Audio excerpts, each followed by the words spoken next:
Hello दोस्तों, आपका स्वागत है हमारे YouTube channel smile with education. हंसते रहिए, मुस्कुराते रहिए।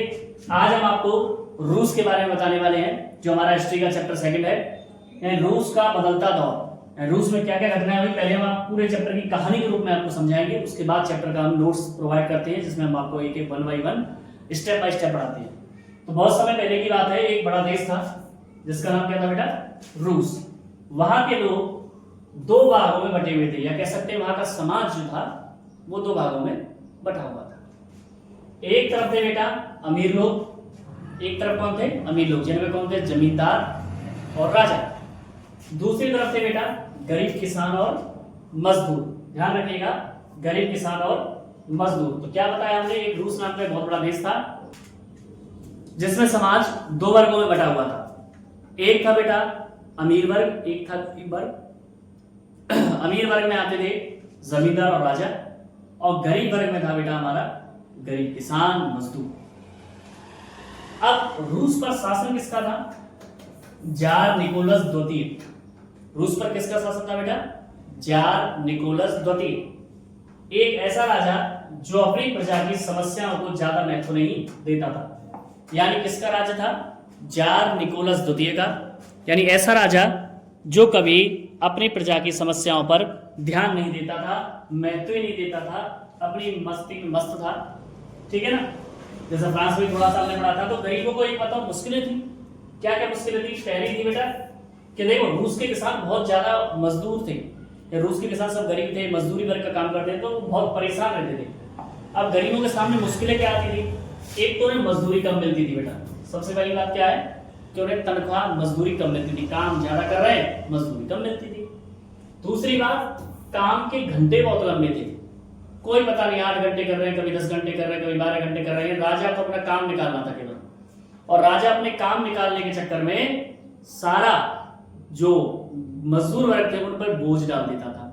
कह सकते हैं प्रोडक्शन पूरा करने के लिए वो किसानों पर, गरीब गरीब लोग जो थे, मजदूर जो काम करते थे, तो उन्हें तनख्वाह नहीं मिलती थी, मिलती तो थी लेकिन कम, साथ में घंटों का पता नहीं, रहने और खाने की हालत खराब थी। यार रहने और खाने की उनकी हालत भी बहुत ही खराब थी। क्यों, ऐसी व्यवस्था थी नहीं जैसी आज देखते हैं आप। आज किसी मल्टीनेशनल कंपनी में मजदूरी कर रहे हैं, मजदूरी तो नहीं कहेंगे, काम कर रहे हैं पढ़े लिखे ऊपर, चलो एक मजदूरी मान लेते हैं।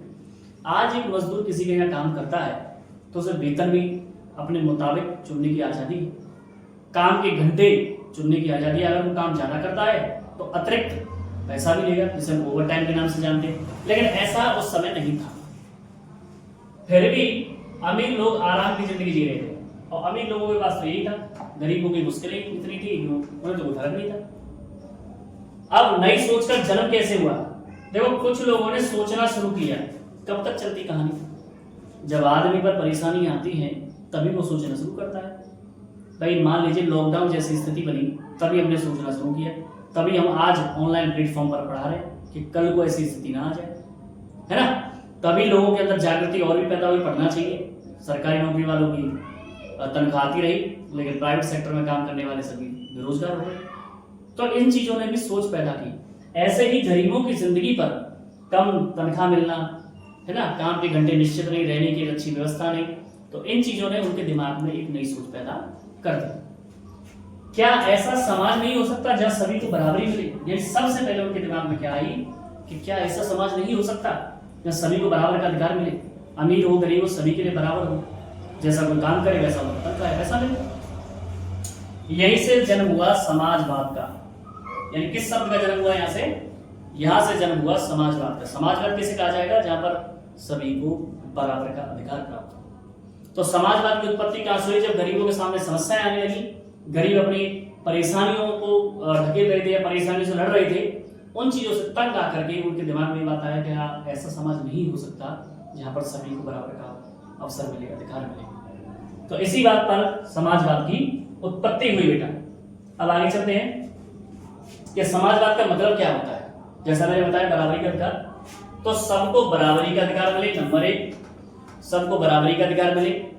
नंबर 2 बेटा अमीर गरीब का फर्क बिल्कुल खत्म हो जाए। तीसरा, उत्पादन के साधनों पर सबका अधिकार हो।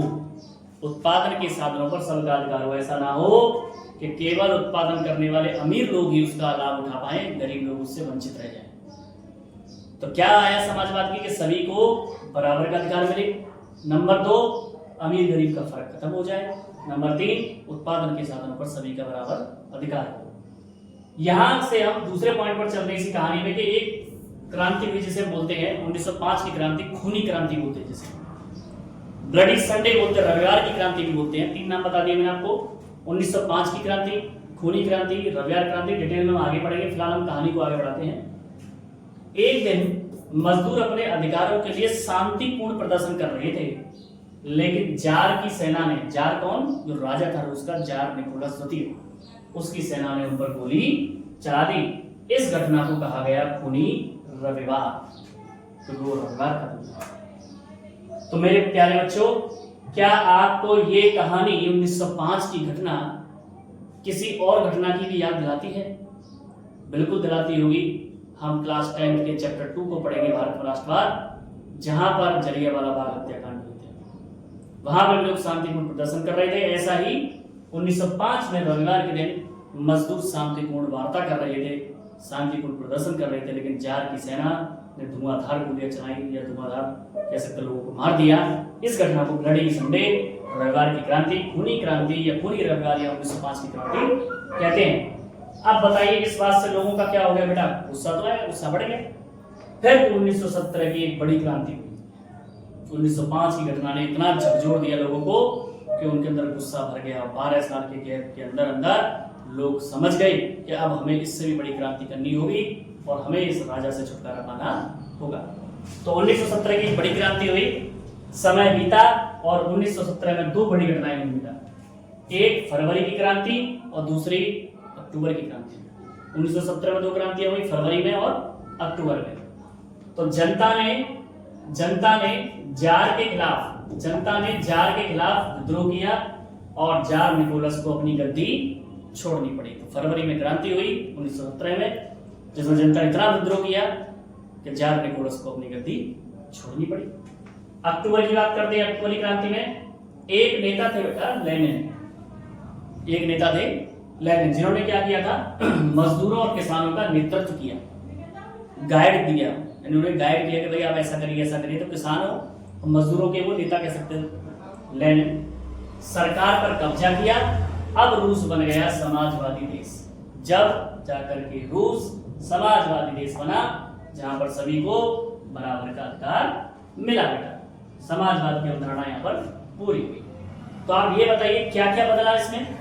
सबसे पहले जमीन और कारखाने सरकार के नियंत्रण में आ गए, मजदूरों को अपने अधिकार मिल गए और बराबरी की दिशा में सभी के कदम बढ़ गए। पहले राजा का शासन था, वो खत्म हुआ, सरकार में चले गए कारखाने। तो कारखाने सरकार में जाने से समय भी निश्चित हुआ और रोजगार। दूसरा, मजदूरों को उनके अधिकार मिल गए। तीसरा, बराबरी की दिशा में सबका कदम बढ़ा, यानी समाजवाद की पूरी तरह से पुष्टि हो गई। सीख क्या मिलती है इससे? मॉरल क्या है कि जब लोगों पर अत्याचार होता है तो वे बदलाव लाने के लिए खड़े हो जाते हैं। नंबर 1 सबसे पहली सीख मिलती है हमें कि जब लोगों पर अत्याचार होता है तो बदलाव की ओर आगे कदम बढ़ता है, जरूर करवट लेती है, समय जरूर बदलता है। दूसरा कि बराबरी और न्याय हर समाज के लिए जरूरी है। इसे आप पॉलिटिकल के माध्यम से देख सकते हैं, यानी राजनीतिक विज्ञान के माध्यम से सोचे तो समाज में सभी को बराबर का हक मिलना चाहिए, चाहे वो कानूनी पक्ष हो, न्याय पक्ष हो, समाज पक्ष हो, किसी प्रकार का धर्म से जुड़ी हुआ, तो सभी का बराबर सम्मान होना चाहिए। तीसरा, क्रांतियों ने देश में बदलाव किया, तो इससे यह स्पष्ट होता है कि एकता में बहुत ताकत होती है। पहला चैप्टर भी एकता के ऊपर डिपेंड था, जिसमें एकता थी, तब जाकर फ्रांसीसी क्रांति में गणतंत्र आ गया, देश में सारा राजतंत्र खत्म हुआ और सरकार बनी। इसी प्रकार से यहाँ पर सीख मिलती है कि एकता में बहुत बल है। तो आशा करता हूं आपको हमारा वीडियो पसंद आया होगा और ऐसी इंटरेस्टिंग वीडियोस के लिए हमारे चैनल पर जरूर विजिट करें, चैनल को लाइक करें, शेयर करें, सब्सक्राइब करें और ऐसे ही इंटरेस्टिंग वीडियोस में बनाता रहता हूं। हमारे चैनल पर सभी क्लासेस के वीडियो धीरे धीरे उपलब्ध होते जा रहे हैं, छोटे से बड़ा करने में आपका बहुत सहयोग है। तो मिलते हैं आपसे अगली वीडियो में। Stay healthy and stay fit. जय श्री श्याम।